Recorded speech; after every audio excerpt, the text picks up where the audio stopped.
Professor Vihren Buzov, Vice Rector of St. Kirill and St. Methodius University of Veliko Trnovo, Bulgaria, and I'm head of the Department of Philosophical Sciences at our university. I would like to give many thanks to the organizers of your conference, and I'm very happy to participate in the conference Filozofija of Media, Media and Science. I am teaching logic and philosophy of law, and also some applied sciences connected with logic, like decision theory, to students of national security. My topic is corporate media, the art of manipulation. I will start with the presentation. It is the corporate media and truth. So, the overview of my presentation. The hegemony of global commercial media. I will start with this topic. The so-called neoliberal globalization based on the existence of world financial markets and the power of transnational corporations leads to the appearance of worldwide hegemony of commercial corporate media. They become instituted as economic structure striving for occupation of markets by all possible means. They also seek to control the human mind through manipulation and propaganda. They become instituted as economic structure striving for occupation of market by all possible means. They have evolved an ideological justification of the global expansion of capitalism in the spheres of values, human relations, of lifestyle. One could rightfully say that the latter has an impact on the global empire, using the term of Michael Hart and Antonio Negri from their famous book Empire, as a paradigmatic form of view power. Thus, it creates the very world it inhabits and seeks directly to rule over human nature. For the art of manipulation, it is connected with my favorite discipline, logic. Manipulation and propaganda are a means of asserting the power of the global media. Persuasion is a message by which the agent tries to change the views of the addressee. The agent always transmits the message for some purpose. When this goal is hidden from the addressee, we have manipulation. It is implicit persuasion in order to steal the individual's right to free choice. Submission to manipulation is a voluntary renunciation of the freedom to hold one's own opinion. The situation with propaganda is similar. There is an opinion as authoritative, without taking into account the public. The most important tool against them is the rational discussion in which democratic values are affirmed. It is my book, Culture of Thinking. I'm using some definition of this, logical and methodological aspects. The global corporate media, now I'm talking about media interpretation of political and war conflicts. The global corporate media have evolved an ideological justification of the global expansion of capitalism in the spheres of values, human relation and lifestyle. In the light of the above said, an interpretation of political and war conflicts can prove to be one-sided. The number of such conflicts increased after the end of the Cold War. They have now turned into one of the foremost problems of the development of an effective system of global security. Media presentations of such conflicts usually single out the rightfulness of the stand of the great forces, global West, identifying itself with the international community as a whole and with the universal values of democracy, saying that it always has a natural intuition to identify and defend victims in a conflict. In the light of the much vaunted triumph of the democratic values all over the world, according to the utopic idea of Fukuyama, it is not clear why such conflicts are not minimized. On the contrary, they have marked a growth in number and severity. Invariably, the other side is a source of all possible violations of freedom and terrible global crimes, such as nationalism, chauvinism, terrorism, ethnic cleansing, and corruption. Peace must be imposed by means of the use of force.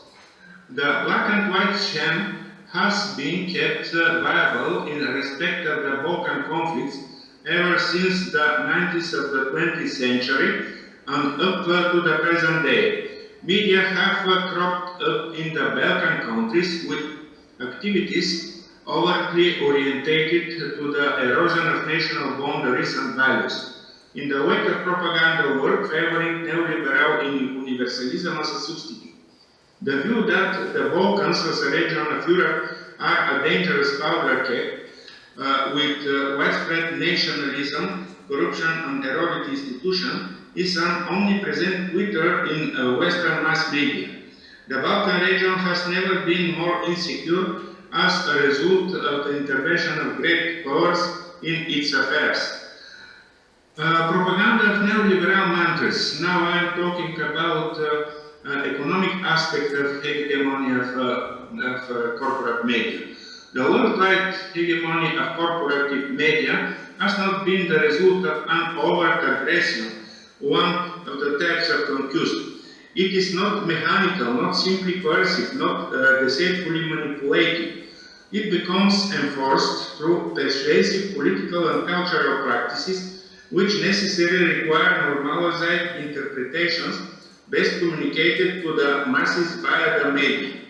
Hence, capitalist hegemony needs parallel media hegemony as an institutionalized systematic means of educating, persuading, and representing subordinate classes to particular cultural practices within the context of capitalist norm.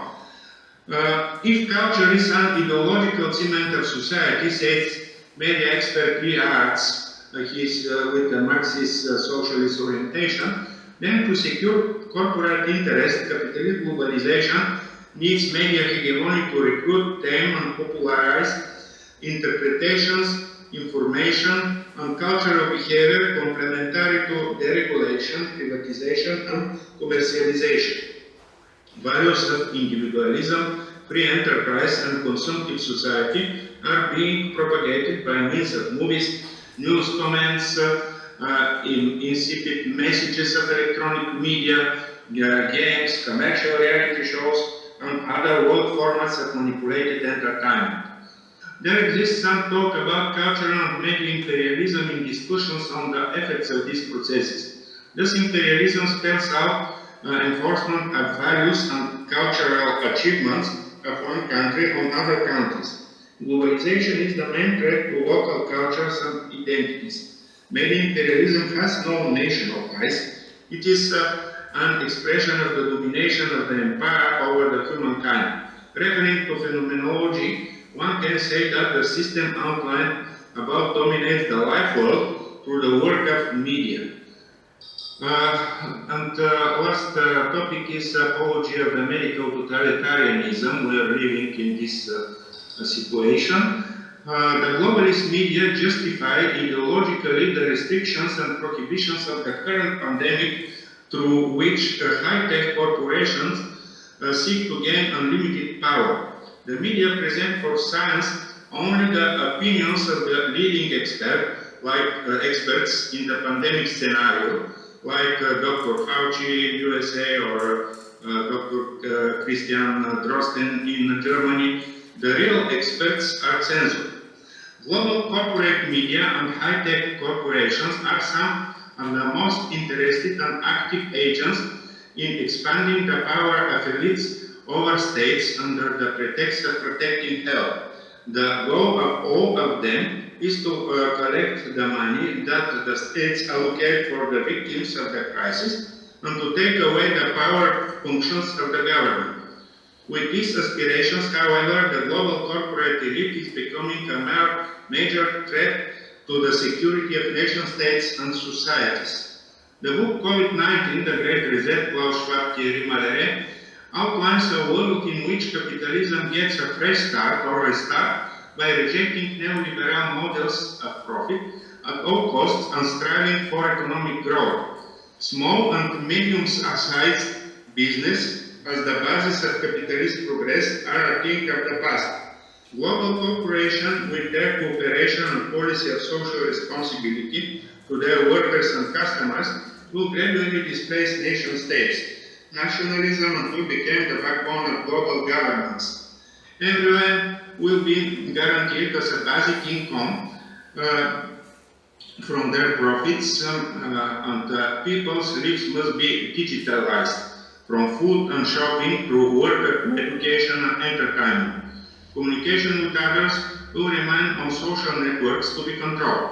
The goal is global government as an instrument of corporate power, not as the basis of any global democracy, because the latter disappears as ineffective along with the old capitalism.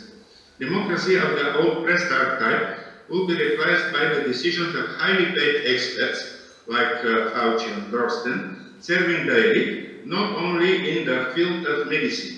Anti-pandemic measures inevitably accelerate the digitalization of everything. Resistance to plans to restart neoliberal globalization must include a breakthrough in the global chain of countries subordinate to this project and the unification of all citizens in defense of individual and collective rights and freedoms. Global solidarity can be maintained through the networks of organization of alternative globalism, through national liberation movements and cooperation with all oppressed countries.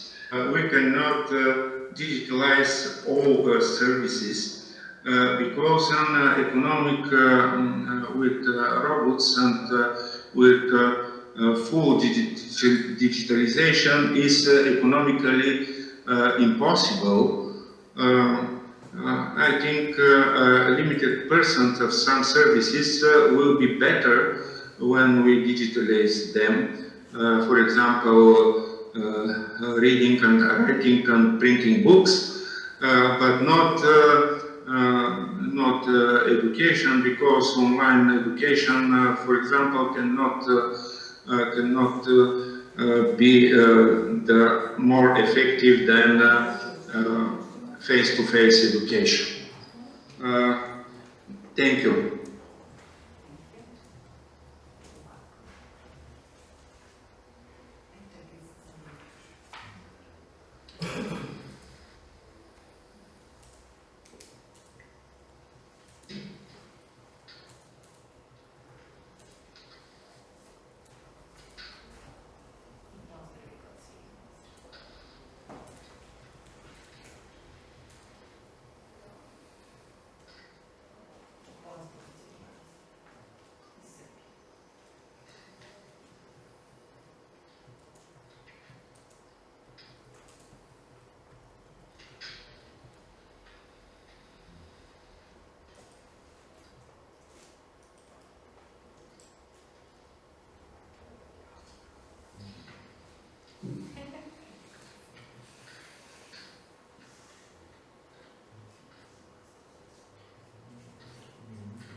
Thank you.